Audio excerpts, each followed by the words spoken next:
Dinig ng Senado na paso na pala ang SEC registration ng grupong nanguna sa pagpapapirma para sa People's Initiative.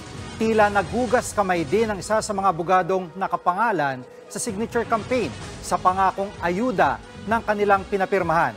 Nasa frontline ng balitang yan si Mean Los Baños. Kita mo na? Sabi ko sa inyo ang daming sabit na itong pirma na ito. Ha? Ito, pirma mo daw ito, di umano, sa iyo ito tambaluslos. Paso na ang SEC registration. 20 years, pambihira. 20 years na. Ginamit nyo pa ngayon.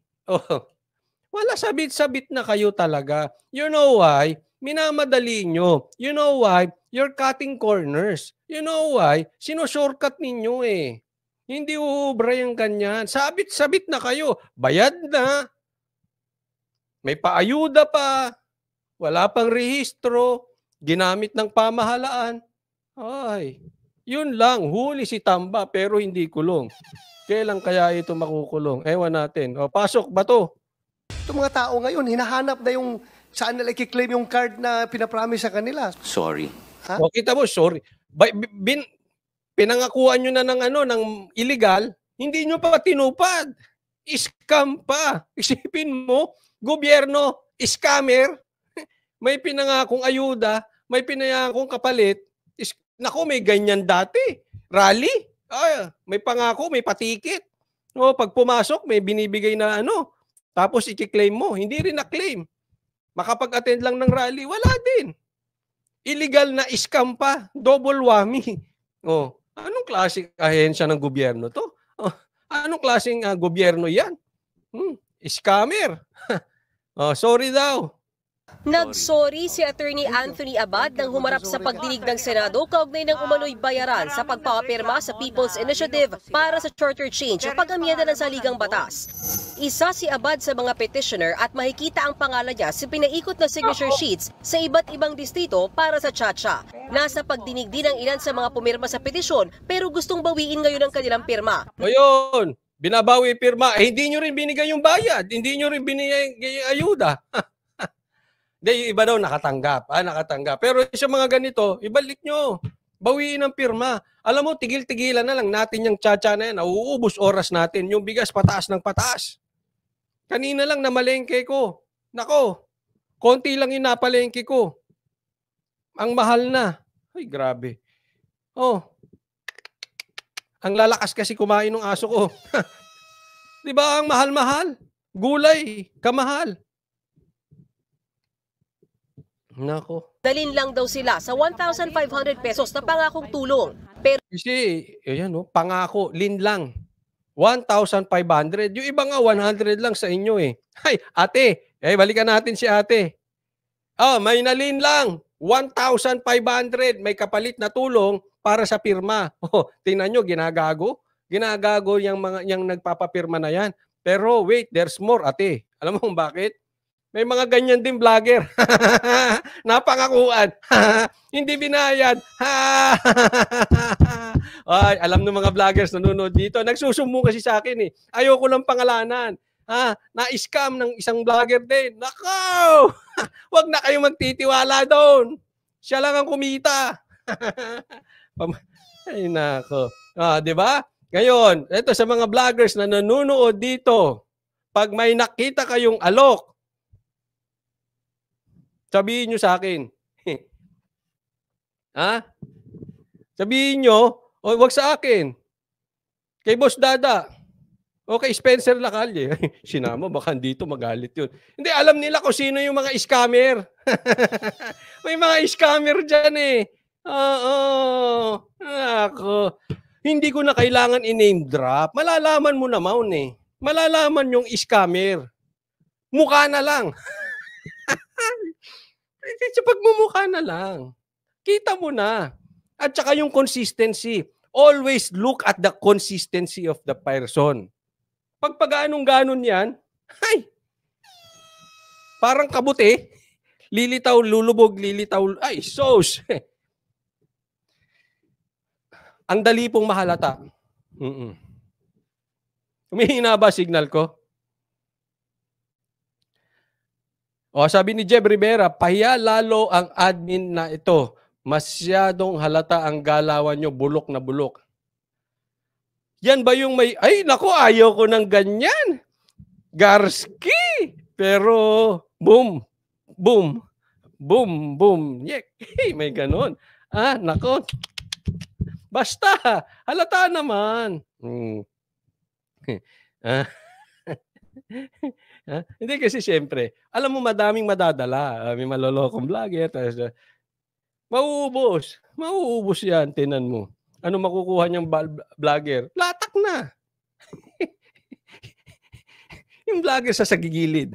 Ay, paano nawala ng credibility eh. Sino papansin dyan? Yung magugulat niya lang sa ano niya. Oh, nakakagulat kasi yung mukha. Makakagulat. Okay. Hindi ang papansin sa kanya yung mga sagigilid nga. Okay? Diretso inaba na naman ang signal natin. Pambira talaga, ha?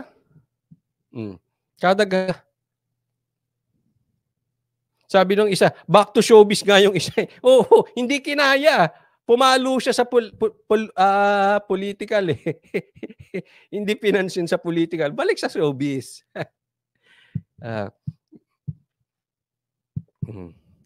Iniintay ko lang, huwag kayong kalimutang bumoto. Sang-ayon ba kayo na pagsamahin ng rally ng Duterte at Marcos? Okay ba? Okay. O sige, diretso tayo. Pumirma sa petisyon pero gustong bawiin ngayon ang kanilang pirma. Nalinlang daw sila sa 1,500 pesos na pangakong tulong. Pero giit ni Abad, wala siyang alam sa alegasyong suhulan. Hindi rin daw siya miyembro ng grupong pirma o People's Initiative for Modernization. Lahat kayo walang alam sa suhulan. Lahat. Pati Kongreso walang alam sa suhulan. Ako may alam. Ako nanuhol. Ang dami kong pere.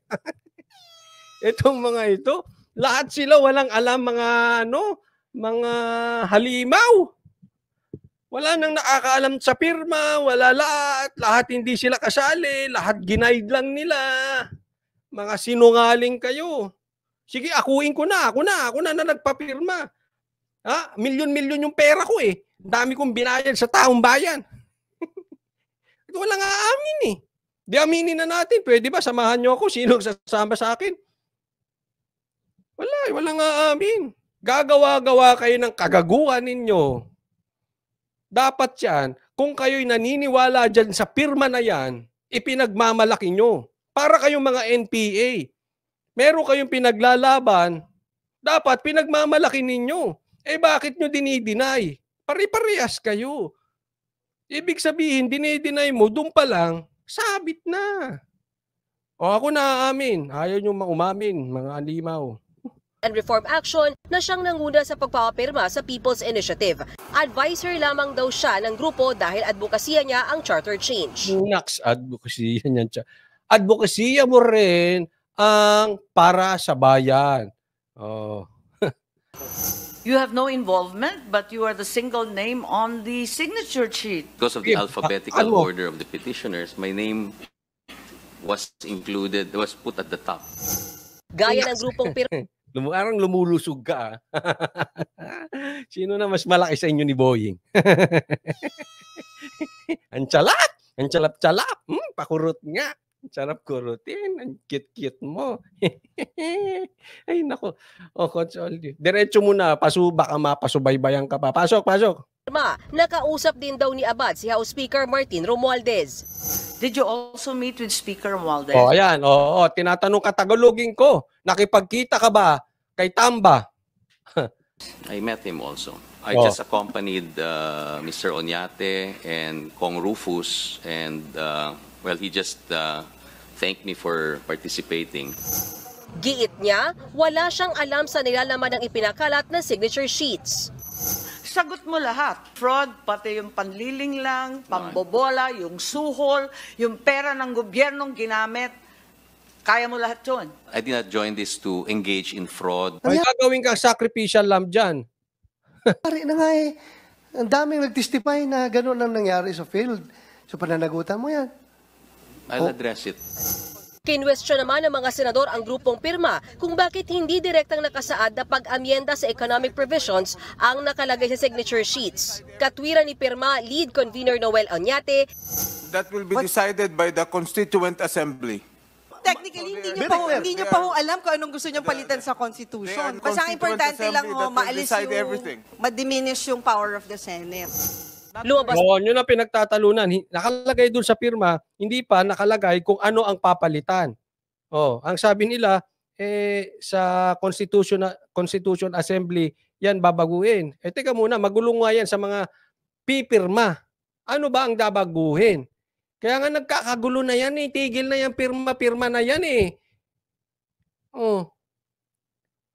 Ang sinabi ni Binay, pinahihinaan nyo lang ang kapangyarihan ng Senado. Kasi nga, boboto sila ng pangkaisahan lang. So pag bumoto ka pangkaisahan, walang kwenta ang boto ng senador. 24 lang yan eh. Naiintindihan?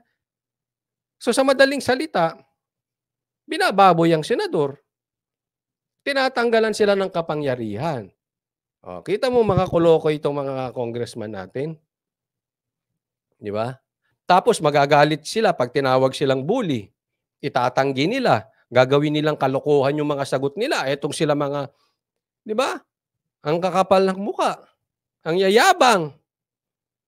Kayo nagsimula eh. Kayong una ng bully, pag sinagot kayo, magagalit. din sa pagdinig na pasuna ang rehistro ng pirma sa Securities and Exchange Commission noon pang February 2004. Ba't pa kinaladkad yung pirma? Bakit ginamit-gamit pa itong kalansay na korporasyon na patay na? 2004 patay na. Binuhay ngayon 2024. Ang tibay mo. Ang galing nyo talaga mga kampo ni Tamba. Alam mo, bilib ako sa ang palaman ng karni ninyo. Ang laman ng pag-uutak ninyo. Naisip nyo pa yun? Hindi ko na maiisip yun. Buhayin natin ang pirma. 2004. Biglang binuhay 2024. Grabe pag-iisip nyo mga kampo ni Tamba. Ito po yung observations ninyo. When we check the status of pirma, we knew na canceled na po yung registration. And we also knew that it would take a while bago po kami makapag-file ng petition for reinstatement.